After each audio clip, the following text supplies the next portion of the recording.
Hello students, a very good morning to all.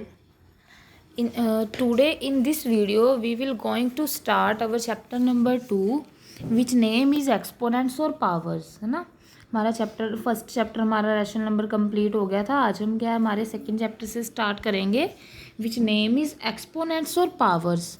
I think आपने 7th class में भी किया है थोड़ा बहुत एक्सपोनेंट्स और पावर, बट फिर भी मैं इसकी आपको intro as well as recap revision exercise आज बताऊंगी, ठीक है।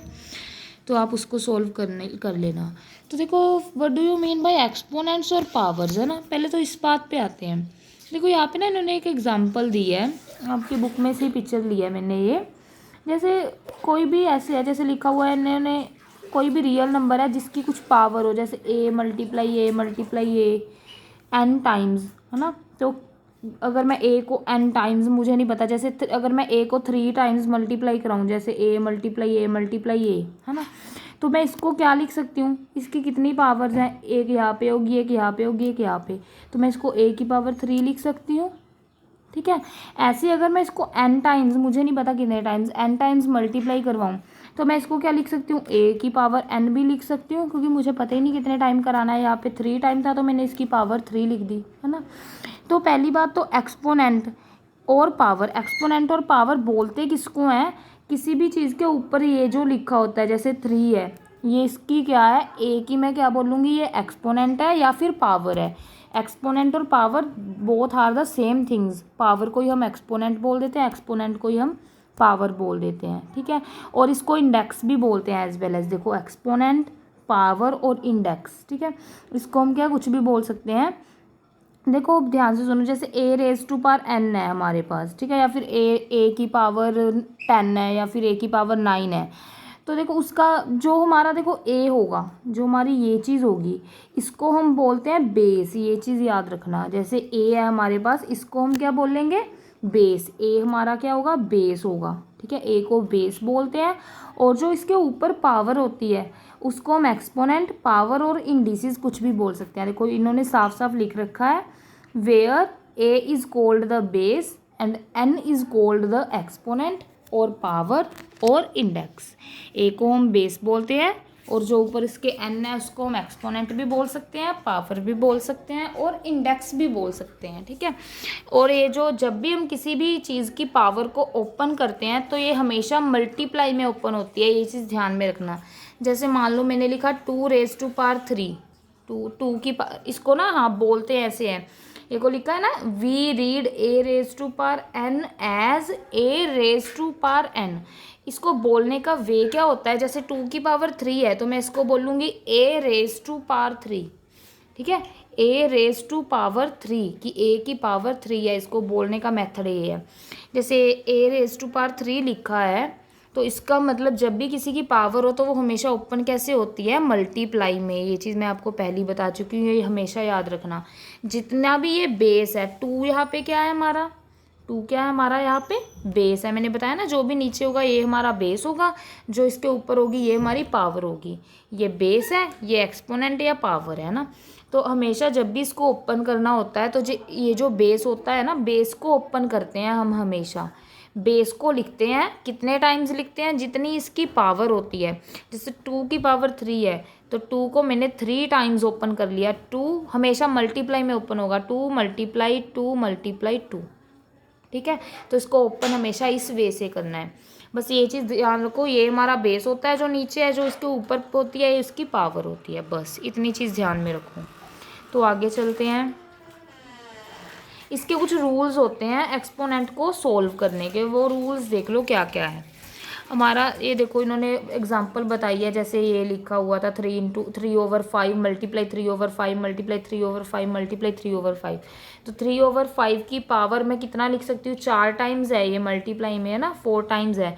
तो 3/5 रेज टू पावर 4 लिख सकती हूँ ना, कि 3/5 की पावर कितनी है हमारे पास, 4। तो इसमें जो हमारा 3/5 है ये क्या बन गया हमारा बेस, और 4 क्या है इसकी एक्सपोनेंट या फिर पावर। क्लियर।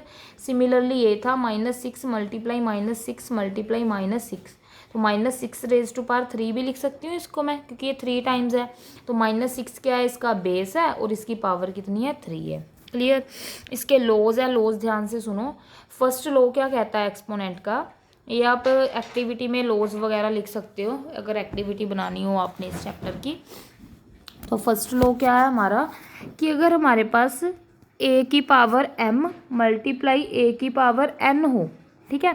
फॉर एग्जांपल जैसे एग्जांपल भी यहाँ पे दे रखी है, जैसे ए दोनों में ए है, इधर भी ए की पावर एक बार m है, ए की पावर एक बार n है ना। मतलब जो बेस है ए वो क्या है, सेम है ना। इन्होंने लिखा है A raise to power m multiply A raise to power n, यही लिखा है ना यहाँ पे। तो मतलब ए है जो हमारा बेस डैट इज सेम। जैसे फॉर एग्जांपल इन्होंने वैसे दे ही रखी है, एक बारी मैं बता देती हूँ। जैसे मान लो इधर भी ए हमारा 5 है, इधर भी ए हमारा 5 है, इधर इसकी पावर मान लो 3 है, बीच में मल्टीप्लाई, इधर इसकी देखो पावर अलग अलग है ना, यहाँ पे पावर m है, यहाँ पे पावर n है। बेस तो दोनों का सेम है 5 और 5, बट पावर्स है यहाँ पे m है, यहाँ पे क्या n। तो पावर्स मैं डिफरेंट ले लेती हूँ, इधर मैंने 3 पावर ले ली, इधर 4 ले ली, ठीक है। तो जब भी ऐसे हमारे पास स्टेटमेंट हो कि कोई भी दो स्टेटमेंट है दोनों मल्टीप्लाई में है, साइन ध्यान में रखना, दोनों में साइन किसका है, मल्टीप्लाई का, और उनके बेस सेम हो, मल्टीप्लाई का साइन हो, बेस क्या हो, सेम हो, ठीक है, और पावर क्या हो, डिफरेंट हो, जो पावर्स है वो क्या हो, डिफरेंट हो। तो हमेशा जब भी ये सोल्व होते हैं तो कैसे सोल्व होते हैं, इसको हमेशा क्या करो, जब भी हमारा बेस सेम हो तो दोनों का बेस सेम है तो एक बेस को कॉमन कर लो। बेस को क्या है, इसको ओपन करने की ज़रूरत नहीं है, वो लंबा चला जाएगा। बेस जब भी सेम हो तो बेस कॉमन कर लो क्योंकि दोनों में सेम है।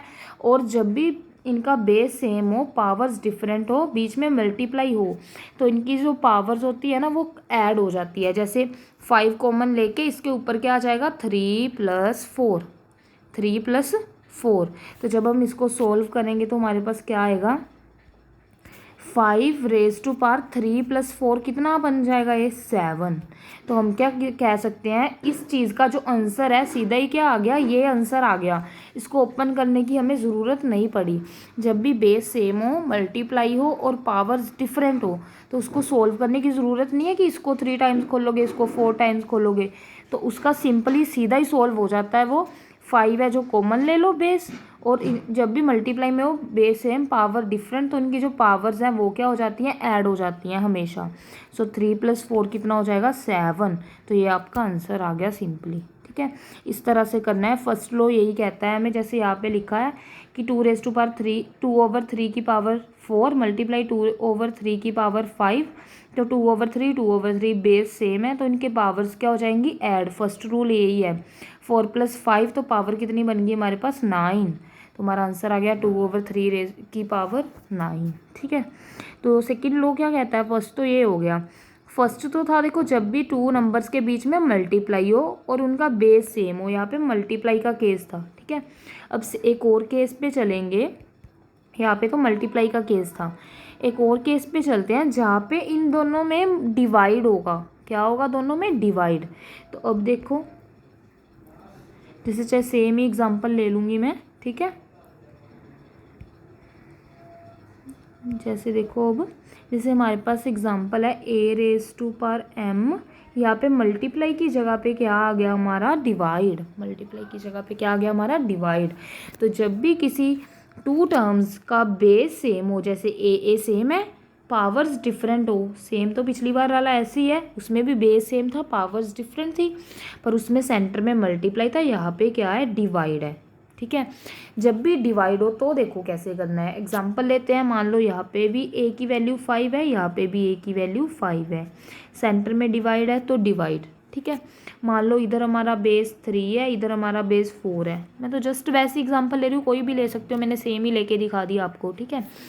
तो यहाँ पे जब भी पावर से बेस सेम हो, पावर्स डिफरेंट हो, बट बीच में साइन किसका हो, डिवाइड का, वहाँ पे मल्टीप्लाई था। तो मल्टीप्लाई में हमारी क्या होती थी, पावर्स क्या हो जाती थी, ऐड। बस डिवाइड में इतना ही डिफरेंस है कि यहाँ पे जो पावर्स है वो क्या हो जाएंगे, माइनस। मल्टीप्लाई में पावर्स ऐड हो जाती है जब भी हमारा बेस सेम हो, डिवाइड में पावर्स माइनस हो जाती है जब भी हमारा बेस सेम हो, ठीक है। तो यहाँ पे बेस तो हमारा 5 ही रह जाएगा, कॉमन आ गया 5, पावर्स क्या हो जाएंगे, माइनस। तो 3 - 4 कितना आ जाएगा हमारा आंसर, 5 रेज टू पावर -1। तो ये क्या है हमारा आंसर, ठीक है। ठीक है। तो इस तरह से डिवाइड में क्या है, पावर्स माइनस हो जाती है, मल्टीप्लाई में ऐड हो जाती है। बस इतना ही याद रखना है अपने। सेकंड ये है हमारा रूल। थर्ड रूल पे चलते हैं। तो देखते हैं थर्ड रूल हमें क्या कहता है। देखो इन्होंने एग्जांपल भी ली हुई है। 2/3 की पावर 5 थी यहाँ पे, divided by 2/3 raise to power 3 थी। तो दोनों की पावर्स देखो यहाँ पे इन्होंने भी सेम एग्जांपल लेके दिखाई है ना। यहाँ पे इन्होंने प्लस कर दिया था, 2/3 रेज टू पावर 9 आ गया था। यहाँ पे क्या कर दिया इन्होंने, माइनस। 5 में से 3 माइनस किया, 2/3 रेज टू पावर 2 आ गया। ठीक है। तो थर्ड एग्जांपल पे चलते हैं। देखो थर्ड रूल पे, थर्ड रूल क्या कहता है इसका, कि अगर किसी के भी ऊपर ऐसे हो, जैसे a की power m raise to power n, अगर किसी भी बेस के ऊपर 2 पावर्स हो, किसी भी बेस के ऊपर 2 पावर्स हो, जैसे a के ऊपर पहले पावर m है देन पावर n है। ठीक है। किसी भी सिंगल बेस के ऊपर 2 पावर्स हो, फॉर एग्जांपल जैसे 2 रेज टू पावर मैं बोलूँ पहले 3 है, देन क्या है 4 है। ठीक है। जैसे मैंने कह दिया पहले 2 के ऊपर 3 पावर है, देन इसके ऊपर 4 पावर है। जब भी 2 पावर्स हो किसी से सिंगल बेस के ऊपर, तो हमेशा जब भी इसको सोल्व करते हैं ना, तो जितनी भी ऊपर पावर्स होती हैं ना, इनको मल्टीप्लाई करवा दो, बस कुछ नहीं करना होता। जैसे 2 तो एज इट इज़ रह गया, 3 और 4 थी 2 पावर, तो दोनों को मल्टीप्लाई करवा दो, तो हमारे पास आंसर कितना आ जाएगा, 3 4 जा 12। तो 2 रेज टू पावर 12 क्या है हमारा आंसर आ जाएगा सिंपली। ठीक है। जब भी सिंगल बेस के ऊपर 2 या 3 पावर्स हो, तो जितनी भी ज़्यादा पावर्स हैं उन सबको आपस में मल्टीप्लाई करवा दो, दैट इज़ अवर आंसर। तो ये क्या है, 3 × 4 को मल्टीप्लाई कराया तो 3 4 जा 12, 2 की पावर 12 क्या है हमारा आंसर आ गया। इन्होंने भी यहाँ पे देखो यही दिखाया कि अगर a की पावर n ऊपर n है, तो दोनों आपस में m मल्टीप्लाई n बन जाएगा। ये देखो ठीक है। यहाँ पे एग्जाम्पल भी ली है, सेम एग्जाम्पल ही ले ली हमारे वाली। 2 की पावर 3 ऊपर पावर है 4, तो मल्टीप्लाई होगी 2 रेज टू पावर 12 बन गया। ठीक है। लास्ट रह गया हमारा। लास्ट क्या है हमारा केस, देखते हैं ये भी।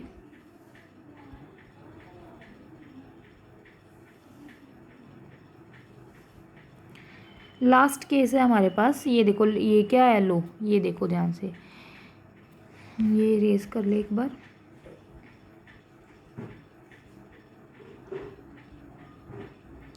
तो देखो इस वाली फोर्थ लो में, ये फोर्थ लो है, फोर्थ लो क्या कहता है हमें, A B raise to power m is equal to A raise to power m multiply B raise to power m। हाँ, कि अगर कह रहे हैं कि किसी भी 2 ऐसे, देखो यहाँ पे बेस कितने हैं, 2 बेस हैं। एक बेस हमारे पास a है, दूसरा बेस हमारे पास b है। कोई भी 2 बेस हो, दोनों में साइन कुछ नहीं है, तो यहाँ पे मल्टीप्लाई होगा। अगर कुछ नहीं है दोनों में तो मल्टीप्लाई होता है ना, ए बी क्या है यहाँ पे मल्टीप्लाई में है। जब भी 2 बेस हो, दोनों मल्टीप्लाई में हो और दोनों की पावर सेम हो, जैसे m है ना, पावर क्या है दोनों की सेम हो। फॉर एग्जांपल जैसे 2 × 3 रेज टू पावर 5 लिख दूँ मैं, या फिर कुछ भी लिख दो, 6 लिख दो। ठीक है। जैसे मैंने a की वैल्यू ले ली 2, b की वैल्यू ले ली 3 और उनकी पावर ऊपर लिख दी 5। ठीक है। 2 बेस है हमारे पास, उनकी पावर क्या है, सेम है 5। तो हम इसको कैसे लिख सकते हैं, हम इसको ओपन करके ऐसे भी लिख सकते हैं, ये चीज़ याद रखो। जैसे 2 बेस है ना, दोनों की पावर 5 है, तो इनको हम अलग अलग करके भी लिख सकते हैं। जैसे 2 की पावर 5 अलग से, मल्टीप्लाई है तो मल्टीप्लाई, 3 की पावर 5 अलग। ठीक है। तो अगर हमारे पास 2 बेस हो, दोनों की पावर 5 हो, तो हम दोनों को ऐसे अलग अलग करके भी लिख सकते हैं। मल्टीप्लाई में 2 की पावर 5 अलग से, मल्टीप्लाई 3 की पावर 5 अलग से, तो ये क्या हमारा आंसर बन जाएगा। ये हमारा फोर्थ रूल है। तो आगे चलते हैं हम अपनी रिवीजन एक्सरसाइज के ऊपर। ये सोल्व करना, एक एक क्वेश्चन करवा देती हूँ। ठीक है। तो हमारा फर्स्ट क्वेश्चन क्या आया भाई, इसमें हमें फर्स्ट क्वेश्चन में बोला है right the base and exponent for each of the following. हमने क्या करना है, बेस एंड एक्सपोनेंट लिखना है। तो देखो हाँ, आगे लिखना, चलो चलते हैं हमारे फर्स्ट क्वेश्चन पे। Right the exponent and base for each of the following. हमने बेस और एक्सपोनेंट्स लिखने हैं। ठीक है। तो मैंने शुरू में बताया था आपको बेस क्या होता है, एक्सपोनेंट क्या होता है। जैसे फर्स्ट क्वेश्चन ले लूँ, इसका मैं -2 रेज टू पावर 3 है। ठीक है।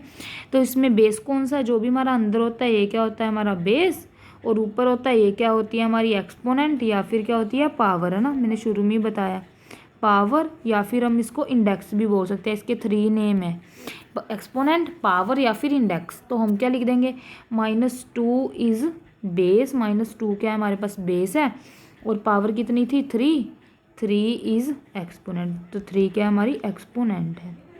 क्लियर, बस ऐसे ही हमने दोनों कर देने हैं। नेक्स्ट भी जैसे इसमें -5/6 क्या है हमारा बेस, 4 क्या है इसकी एक्सपोनेंट। सेकंड क्वेश्चन पे आते हैं। सेकंड क्वेश्चन में क्या है, right the following in exponential form.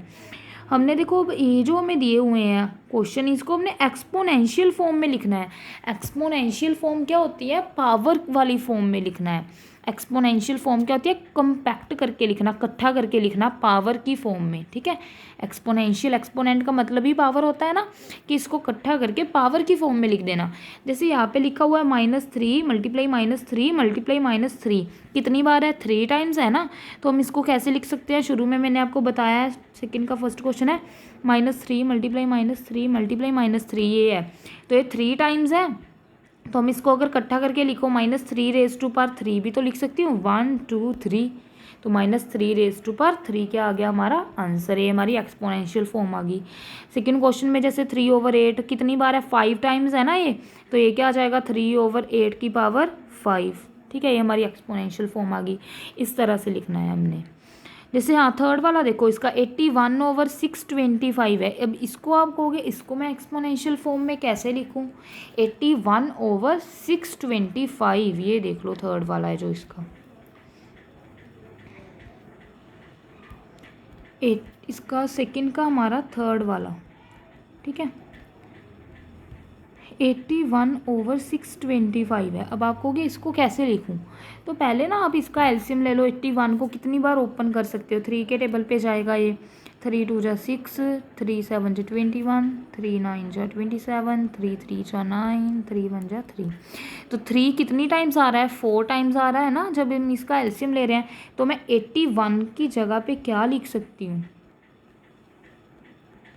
3 multiply 3 multiply 3 multiply 3 लिख सकती हूँ, क्योंकि 3 को 3 3 जा 9, 9 3 जा 27, 27 3 जा 81। तो अगर मैं 3 को 4 टाइम्स मल्टीप्लाई करूँ तो हमारा क्या बनता है, 81 बनता है ना। तो इस तरह से ओपन करो।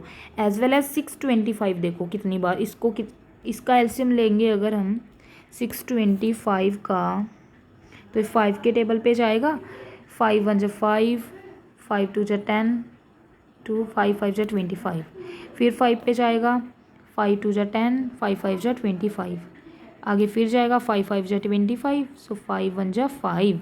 तो ये कितनी बार गया है 5 के टेबल पे, 4 टाइम्स गया है ना। तो इसको हम क्या लिख सकते हैं, 5 मल्टीप्लाई 5 मल्टीप्लाई 5 मल्टीप्लाई 5, 4 टाइम्स, ठीक है। तो अब ये हमने लिख लिया। तो इसको तो हम कॉम्पैक्ट करके लिख सकते हैं, कॉम्पैक्ट करके लिखना तो आता है इकट्ठा करके। तो ऊपर क्या है हमारे पास 3, नीचे क्या है हमारे पास 5, और ये कितने कितने टाइम्स आ रहे हैं, ये भी 4 टाइम्स आ रहा है, और ये भी क्या है 4 टाइम्स आ रहा है। तो 3/5 की पावर कितनी लिख सकते हैं हम, 4। तो ये क्या हो गया हमारा एक्सपोनेंशियल फॉर्म। जब भी हमें ऐसे दिया हो तो उसको पहले एलसीएम लेके कितनी बार कौन से टेबल पे जा रहा है वो लिख लो, देन उसको क्या कंपैक्ट करके लिख दो, तो हमारी क्या एक्सपोनेंशियल फॉर्म आ जाएगी। आई थिंक क्लियर हो गया होगा आपको इसका थर्ड क्वेश्चन। नेक्स्ट चलते हैं हमारे थर्ड क्वेश्चन की तरफ। थर्ड क्वेश्चन की तरफ चलते हैं भाई।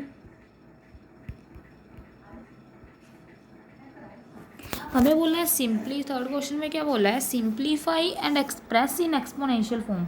वो ये सिंप्लीफाई करो पहले, थोड़ा इसमें सिंप्लीफाई करना होगा, देन इसको एक्सपोनेंशियल फॉर्म में लिखो, ठीक है। जैसे इसका फर्स्ट तो कर लोगे, मैं सेकंड क्वेश्चन करा देती हूँ, थर्ड भी कर लोगे। जैसे यहाँ पे -2/3 की पावर 3 मल्टीप्लाई -2/3 की पावर 4। तो देखो आपको मैंने अभी एक रूल बताया था, क्या बताया था, कि अगर किसी भी 2 टर्म्स का बेस सेम हो, तो यहाँ पे बेस कितना है -2/3, यहाँ पे भी बेस कितना है -2/3, और उनकी पावर्स डिफरेंट हो, यहाँ पे पावर 3 है, यहाँ पे पावर 4 है, और सेंटर में साइन किसका है, मल्टीप्लाई का है, तो क्या होता है जब भी हमारे बेस सेम हो, पावर्स डिफरेंट हो और सेंटर में साइन किसका हो, मल्टीप्लाई का, तो उनकी पावर्स क्या हो जाती है, ऐड ही हो जाती है ना, प्लस। तो बस कर दो फिर, बेस तो एज इट इज़ हम कॉमन ले लेते हैं, -2/3 कॉमन रह जाएगा और इसकी पावर्स क्या हो जाएंगी, ऐड। सो 3 + 4 कितना आ जाएगा हमारे पास, यस 7।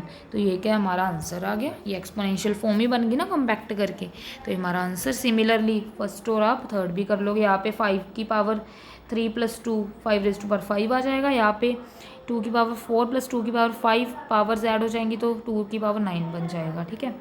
तो ये हमारे क्या है, ये 3 क्वेश्चन हो गए। नेक्स्ट चलते हैं 4th क्वेश्चन की तरफ। 4th क्वेश्चन में हमें क्या बोला गया है, सिंप्लीफाई। हमने इसको क्या करना है, सिंप्लीफाई करना है। क्या करना है हमने इसको, सिंप्लीफाई। तो ये भी सिंप्लीफाई है। अब देखो इसका अगर मैं कौन सा क्वेश्चन कराऊँ देखूँ, इसका भी मैं थर्ड ही करा देती हूँ, ठीक है, इसका भी थर्ड क्वेश्चन करा देती हूँ। तो इसका अगर मैं 4th का थर्ड को आपको पार्ट करवाऊँ तो ये क्या है, -3/8 की पावर 5 है डिवाइडेड बाय -3/8 की पावर 7 है, ठीक है। तो देखो अभी तो रूल ही लग रहा है, कौन सा बेस क्या है दोनों के सेम, -3/8 -3/8। पावर्स क्या है डिफरेंट, यहाँ पे 5 है यहाँ पे 7 है और सेंटर में साइन कौन सा है, डिवाइड का है। पहले क्या था, मल्टीप्लाई का था। मल्टीप्लाई में पावर्स क्या हो गई, ऐड। डिवाइड में पावर्स क्या हो जाती है, सब्ट्रैक्ट, बताया था ना आपको। तो बस फिर क्या करो, सिंपली कॉमन बेस क्या है, -3/8 बेस हमारा कॉमन आ गया। पावर्स क्या हो जाएंगी डिवाइड में, सब्ट्रैक्ट। सो ये ध्यान में रखो, जो आगे है उसको आगे ही रखना है, जो पीछे है उसको पीछे रखना है। पावर ऐसे नहीं कि 7 को आगे ले जाओगे आप अपनी तरफ से। आगे 5 है ना, तो आगे 5 ही रहेगा, 5 - 7, ठीक है। तो डिवाइड में पावर्स क्या होगी, माइनस, जब भी बेस सेम हो। आगे करेंगे -3/8, 5 में से 7 में से 5 जाएंगे 2, बड़ा कौन है 7, तो साइन किसका आएगा, माइनस का। तो ये क्या आ गया, हमारा आंसर आ गया। सिमिलरली इसका फर्स्ट और सेकंड पार्ट आप खुद से करना, ठीक है। तो अब चलते हैं 5th क्वेश्चन के ऊपर। 5th क्वेश्चन में क्या बोला है, simplify and express the following in exponential form. वही है, सिंप्लीफाई करो और इसको क्या है, एक्सपोनेंशियल फॉर्म में लिखो। तो देखो कैसे करेंगे, वैसे शायद आपने किया होगा पहले भी ये सारा कुछ। मेन तो हमारी एक्सरसाइज है वो 2.1 ही है, मैंने एक बार फिर भी आपको रिवीजन एक्सरसाइज करवा दी ताकि किसी को कोई डाउट ना रहे, ठीक है। तो 5th क्वेश्चन पे भी हमने सिंप्लीफाई करना है। तो इसमें देखने से आपको पता चल रहा होगा कोई रूल लगा है। देखो जैसे पहले मैं इसका थर्ड कराती हूँ, सेकंड भी कराऊंगी, फर्स्ट खुद से करोगे। जैसे थर्ड क्वेश्चन है 5th का थर्ड क्वेश्चन, ठीक है। थर्ड क्वेश्चन क्या कह रहा है हमें, 3/4 रेज़ टू पावर 4। ये भी एक रूल था ना, जब भी हमारे पास बेस सिंगल हो, बेस क्या है हमारे पास एक है, पावर्स क्या है उसकी 2 हैं, एक बार उसकी पावर 2 है, एक बार उसकी पावर 4 है। तो मैंने क्या बताया था, जब ये भी लो था ना, जब भी सिंगल बेस हो उसकी पावर 2 हो या 3 हो, तो जितनी भी पावर्स हैं उन योग के सारी की सारी क्या हो जाती हैं, मल्टीप्लाई हो जाती हैं, बताया था ना। तो यहाँ पे भी करो, फिर क्या हो जाएगा, 3/4 की पावर, ये सारी पावर जितनी भी है क्या मल्टीप्लाई में आ जाती है, 2 × 4। तो जब मल्टीप्लाई करेंगे तो आंसर कितना आ जाएगा, 3/4, 2 4 जा 8। तो ये क्या है, हमारा आंसर आ गया, ठीक है। इसका एक सेकंड पार्ट भी करवा देती हूँ। सेकंड पार्ट क्या है हमारे पास, 2/7 की पावर 0 रेज़ टू पावर 5, ठीक है। तो अब देखो 0 है ये, है ना, तो अब बस 0 हमने, चलो 0 से तो कुछ नहीं लेना, सिंपली वैसे तो जैसे मर्जी कह सकते हो आप, चलो बताती हूँ। अब देखो, तो पहले तो ये बेस सेम है ना, एक है हमारे पास बेस, पावर क्या है 2 है, 0 और 5। वैसे तो किसी की भी पावर 0 होती है, 1 हो जाती है, अभी करते हैं, रुको। पहले तो सिंपली आप पावर्स को मल्टीप्लाई करवा दो, 2/7 रेज़ टू पावर 0 × 5, यही आ जाएगा। तो कितना आ जाएगा, 0 को किसी से ही मल्टीप्लाई करेंगे 0 ही बन जाएगा, 0 को 5 से किया। अब किसी की भी पावर, अगर किसी भी अक्षर की, किसी भी डिजिट की पावर आपकी 0 हो तो उसकी वैल्यू 1 बन जाती है। तो ये सीधा इसका आंसर क्या आ जाएगा, 1, ठीक है। चाहे वो किसी की भी, चाहे 7 की पावर 0, 100 की पावर 0, -3/4 की पावर 0, किसी की भी चीज़ की पावर 0 हो तो वो हमेशा 1 बन जाती है। तो इसका आंसर क्या आ गया हमारा, 1, ठीक है। ये भी हो गया पार्ट। अब चलते हैं 6th क्वेश्चन के ऊपर। 6th क्वेश्चन में क्या बोला है, अभी रुको इसको इरेज कर ले।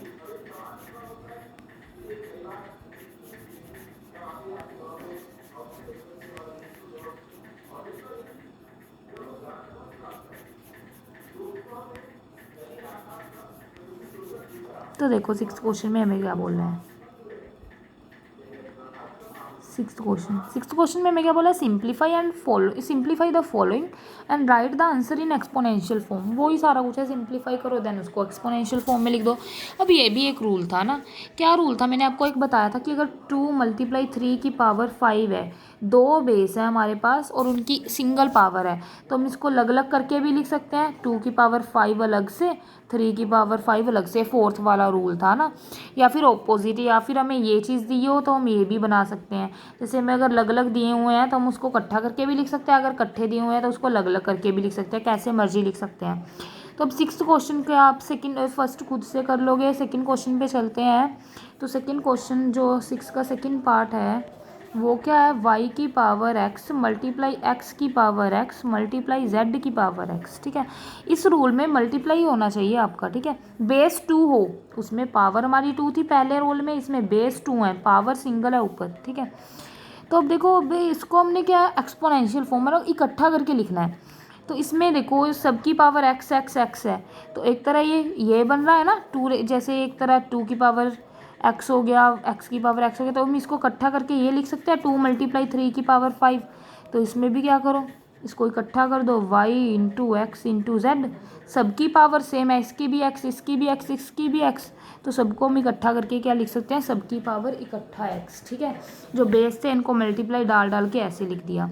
हम क्या है यहाँ पे मैं बताती हूँ आपको, हम ना ऑपोजिट गए हैं, इधर से इधर को गए हैं। हमें ये चीज़ दी हुई थी 2, जैसे कोई बेस की पावर दी हुई थी, इधर भी कोई बेस की पावर, बीच में मल्टीप्लाई थी, हम इधर से इसको इधर की तरफ लेके गए, हमने इकट्ठा करके पावर को सिंगल बना दिया। ठीक है, तो सबको इकट्ठा लिखा मल्टीप्लाई में और सबकी पावर सेम थी, तो सबकी पावर हमने सेम डाल दी, कितनी, x डाल दी। ठीक है, अब चलते हैं नेक्स्ट वाले के ऊपर। इसका एक और पार्ट है भी करवा देती हूँ। 3rd पार्ट क्या है इसका, 6th का 3rd पार्ट, 7⁵ मल्टीप्लाई -3⁵5। ठीक है, तो अब इसको अभी क्या करेंगे, पावर क्या है दोनों की सेम है, बेस क्या है दोनों के डिफरेंट डिफरेंट है, तो हम इसको कैसे लिख सकते हैं।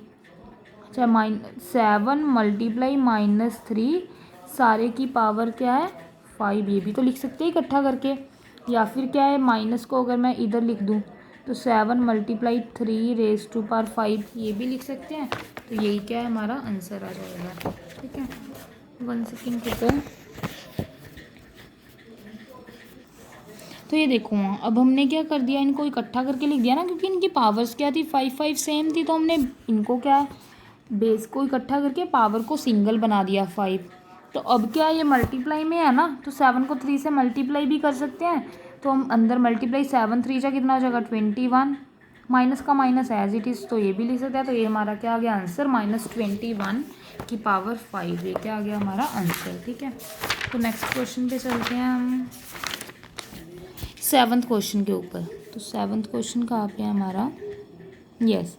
तो इनको भी हमने सिंप्लीफाई करते जाना है, बिल्कुल इजी है क्वेश्चन।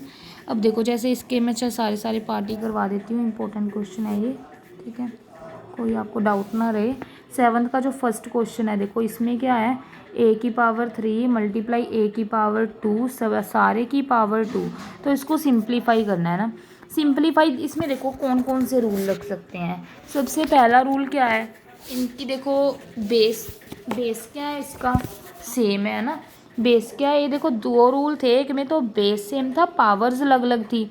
ये जो रूल था इसमें बेस डिफरेंट था, पावर सेम थी। ये 2 रूल्स थे, एक तो था बेस सेम हो, पावर्स डिफरेंट हो, तो हम उसको ऐड कर देते हैं ना पावर को।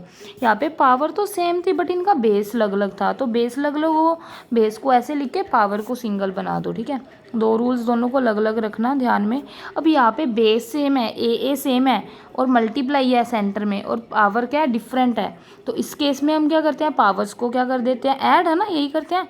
बाहर वाला हम बाद में देखेंगे, बाहर वाले को भी छोड़ दो, हम सिंपली अंदर ब्रैकेट सोल्व कर रहे हैं। सबसे पहले काम क्या होता है हमारा, ब्रैकेट को सोल्व करना, तो हम पहले अंदर वाली ब्रैकेट को सोल्व करेंगे। तो अंदर अगर ब्रैकेट देखें तो ए बेस सेम है, पावर्स डिफरेंट है, सेंटर में क्या है, मल्टीप्लाई है, तो बेस ऐसे ही रह जाएगा, पावर्स क्या हो जाएंगी, ऐड। 3 + 2 हो जाएगी ना, 3 + 2 कितनी आ जाएगी 5, यही आ जाएगा। और बाहर 2 है तो 2 को 2 एज इट इज़ रखो, बाहर वाला 2 एज, 3 + 2 को ऐड कर दिया ध्यान से, अच्छा 5 बन गया। ऊपर 2 है, 2 एज इट इज़। अब एक और रूल लग रहा है, एक सिंगल बेस हो उसके ऊपर 2 पावर्स हो, जैसे 5 है फिर 2 है, तो क्या हो जाती हैं ये पावर्स आपस में मल्टीप्लाई, है ना। तो ये रूल्स लग गया। तो 5 2 जा कितना आ जाएगा 10, तो ये क्या है हमारा आंसर आ गया। इसका सेकंड पार्ट उतारूँ अगर मैं, सेकंड पार्ट में क्या बोला है, 4 की पावर 3 मल्टीप्लाई a की पावर 5 मल्टीप्लाई b की पावर 3 ओवर 4 की पावर 2 मल्टीप्लाई a की पावर 3 मल्टीप्लाई b की पावर 2। तो ये ध्यान से देखना अब, ठीक है, ये पार्ट कैसे करना है। तो देखो, चाहे तो इसको आप ना जैसे मर्जी कर लो, जैसे आपको अच्छा लगे, ठीक है। वैसे तो आप इनको ना अलग अलग करके भी देख सकते हो, इसको अलग कर लो, 4 4 वालों को, ए वालों को, बी वालों को, आपकी मर्जी है। चलो अलग अलग करके फिर आपको ऐसे ही समझाती हूँ, सारे मल्टीप्लाई में है ना, तो इनको अलग अलग कर लो। 4 की पावर 3 ओवर 4 की पावर 2 मल्टीप्लाई a की पावर 5 ओवर, अगर प्लस होता फिर नहीं हम अलग अलग कर सकते थे, यहाँ पे मल्टीप्लाई का साइन था इसलिए अलग अलग कर रहे हैं, ठीक है। अगर इधर करूँ, इधर क्या है हमारे पास, b की पावर 3 ओवर b की पावर 2। इसमें जो सेम बेस वाले थे, 4 4 वालों को अलग कर लिया, ए वालों को अलग कर लिया, बी वालों को अलग कर लिया, ठीक है, सेम बेस वालों को हमने अलग अलग कर लिया। तो अब देखो, जब भी सेम बेस हो, है ना, अब इसमें देखो साइन कौन सा है, कौन सा साइन है, ये ओवर है, तो मतलब डिवाइड का साइन है ये, है ना, डिवाइड। तो मैंने डिवाइड वाला रूल कराया था। डिवाइड वाला रूल क्या था कि अगर जैसे 4 की पावर 3 डिवाइड 4 की पावर 2 हो, जब भी बेस सेम हो, पावर्स डिफरेंट हो और सेंटर में क्या हो, डिवाइड हो, तो उनकी पावर्स क्या हो जाती है, माइनस, यही हो जाती है ना, ये आपको मैंने रूल कराया था, है ना। तो यहाँ पे भी तो वही बन रहा है, ये क्या है, डिवाइड में ही है, सेंटर में साइन डिवाइड का है, बेस क्या है 4 4 सेम है, तो पावर्स क्या हो जाएंगी माइनस। तो यही लगाओ इन पे रूल सब पे, क्योंकि सब में ये है, डिवाइड में है तीनों, ये आपस में बेस क्या है तीनों का सेम है, यहाँ पे 4 4, यहाँ पे ए यहाँ पे बी, तो फिर इनकी पावर्स क्या करवा दो माइनस। तो यहाँ पे क्या आ जाएगा, 4 की पावर 3 माइनस 2 भी तो लिख सकते हैं इसको, सिंगल टर्म को, क्योंकि क्या है बेस सेम है, डिवाइड में है और पावर डिफरेंट है, तो इसको मैं ये भी लिख सकती हूँ, डिवाइड में पावर्स क्या हो जाती है माइनस, मल्टीप्लाई। अब इसमें क्या लिख सकते हैं, इसमें भी ये क्या है, डिवाइड में है और पावर क्या हो जाएंगी फिर माइनस, ठीक है, मल्टीप्लाई। बी भी क्या है, बेस सेम है, पावर्स क्या हो जाएंगी माइनस, डिवाइड में है, तो बस ठीक है। 3 में से 2 माइनस किए 1 मल्टीप्लाई 5 में से 2 माइनस किए 3 मल्टीप्लाई 3 में से 2 माइनस किए 1, तो डैट इज़ अवर आंसर। ये क्या आ गया, हमारा आंसर आ गया। ऐसे ही करना था हमने। इसका मैं अगर आपको थर्ड पार्ट करवाऊँ, थर्ड पार्ट में क्या है, 6 की पावर 0 प्लस 7 की पावर 0 सारे की पावर 2, ठीक है। ये मैंने आपको बताया, किसी भी पावर, किसी भी डिजिट की पावर 0 हो तो उसकी वैल्यू कितनी बन जाती है, हमेशा 1। तो 6 की पावर 0 भी इक्वल टू 1 है, 7 की पावर 0 भी इक्वल टू 1 है, किसी भी चीज़ की पावर 0 तो 1। तो पुट कर दो वैल्यू, इसकी जगह पे भी 1, इसकी जगह पे भी 1, तो 6 रेज़ टू पावर 0 की जगह पे 1 डाल दिया, इसकी जगह पे भी 1 डाल दिया, ऊपर 2 पावर है तो ऊपर वाली 2 पावर एज इट इज़ रहने दो ये वाली, ठीक है। तो 1 + 1 कितना बन जाएगा 2, 2 की पावर 2, 2 की पावर 2 का मतलब क्या हुआ 2 मल्टीप्लाई 2, है ना, 2 को 2 टाइम्स ही ओपन करना होता है, 2 है जितनी पावर है उतनी बार ओपन कर दो, 2 2 जा कितना हो जाएगा 4, तो 4 विल बी अवर आंसर, 4 क्या है हमारा आंसर आ जाएगा। अब चलते हैं लास्ट 8th क्वेश्चन के ऊपर। 8th क्वेश्चन क्या कहता है, हमें 8th क्वेश्चन देखते हैं, ठीक है। तो 8th क्वेश्चन, यस, ये भी इंपॉर्टेंट है, find the value of x, ये वेरी वेरी इंपॉर्टेंट क्वेश्चन है। इस क्वेश्चन में, 8th क्वेश्चन में हमने एक्स की वैल्यू फाइंड आउट करनी है। जैसे इसका फर्स्ट पार्ट है 5 की power X is equal to 125, ये है ना हमारे पास। तो देखो पहले, सबसे पहले तो ना क्या करो, बेस को सेम करवा लो, इधर 5 है, इधर 5 बन सकता है कैसे भी, ये देखो, यस, इसको अगर हम एलसीएम ले 125 का, तो कैसे जाएगा, 5 के टेबल पे 5 2 जा 10, 5 5 जा 25, देन 5 5 जा 25, देन 5 1 जा 5, ठीक है। तो 5 को कितने टाइम्स लिख सकते हैं हम, 3 टाइम्स लिख सकते हैं। तो इधर क्या है हमारा 5 raise to power X is equal to 125 को कैसे लिख सकते हैं, 5 मल्टीप्लाई 5 3 टाइम्स, है ना, जब हमने इसका एलसीएम लिया। तो नेक्स्ट अब देखो इधर हमारा 5 है, इधर क्या है 5 को 3 टाइम्स लिखा है, तो अगर इसको मैं कंपैक्ट करके लिखूँ 5 की पावर 3 भी तो लिख सकते हैं, नहीं लिख सकते बताओ। ठीक है, तो हम क्या है 5 को क्या लिख सकते हैं 5 की पावर 3 लिख सकते हैं।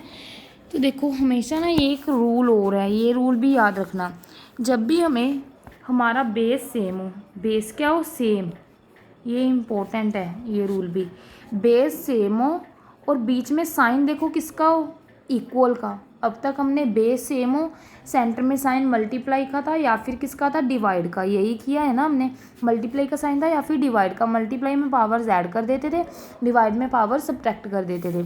अब यहाँ पे हमारे पास इक्वलिटी का साइन है इक्वल का, जब भी हमारे पास बेस सेम हो और बीच में इक्वल का साइन हो तो उनकी जो पावर्स होती है ना, बेस तो आपस में कट हो जाते हैं ऐसे ही समझ लो, और पावर्स बस इक्वल रह जाती हैं, बेस गायब हो जाते हैं, बेस तो कट ही हो जाते हैं, बेस को फिर हम देखते ही नहीं जब भी इक्वल का साइन हो, तो हमारी पावर्स क्या हो जाती हैं इक्वल आ जाती है हमेशा। तो x इक्वल टू किसके आ जाएगा 3 के, तो ये हमारा आंसर x ही हमने फाइंड करना था। ये रूल याद रखना, जब भी हमें इक्वल में दिया हो, बेस सेम हो, पावर्स कुछ और हो, तो बेस सेम है तो पावर्स अपने आप ही इक्वल में आ जाएंगी, तो x इसके किसके इक्वल हो गया 3 के इक्वल हो जाएगा। ठीक है, तो x इक्वल टू 3 के आ जाएगा।